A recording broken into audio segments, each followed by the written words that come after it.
But as sponsors, and the reason we're starting this programme is, many of you will go on to have careers in rugby, full-time careers in rugby. Many of you will play for Ireland, but some of you won't.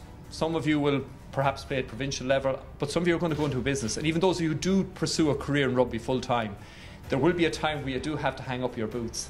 I know when you're 19 or 20, that seems a long way off yet, but in 10 or 12 years' time, some of you will be saying, I need a life after rugby. And what today is to help you start that process now. So whether you're going to go into a career for business now, or whether it's career business in 10 years' time. Yeah, it's been brilliant. It's great out with the lads, and basically we've just been here talking to a few of the workers, and they've been telling us really the do's and don'ts on social media and kind of developing our social skills with each other and for going forward even after rugby, just because obviously rugby isn't going to be here all our lives, so maybe in the next few years we'll have to look forward and see what we're going to do with our college degrees or whatever the lads want to do with their lives, basically.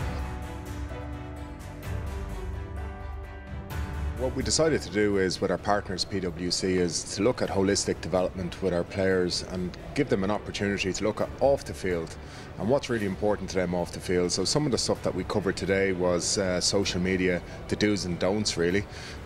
We looked at networking, how to maximise their opportunities when they engage with key people. We looked at DISC, which is profiling, gives them massive self-awareness. So that's really important, because we all have blind spots, and to be self-aware, you're a better person in any walk of life.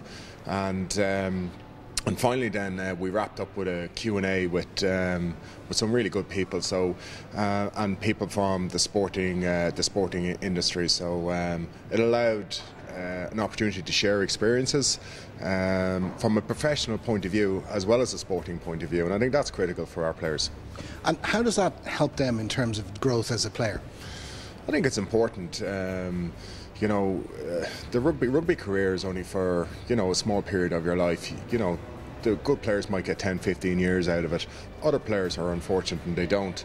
I think it's important that we have rounded players coming through that are able to operate both within a sporting context for us, but more importantly outside of the sporting context, when they become professionals in other industries, when they're ambassadors for them industries or even for ourselves. So how they handle themselves is absolutely critical for us.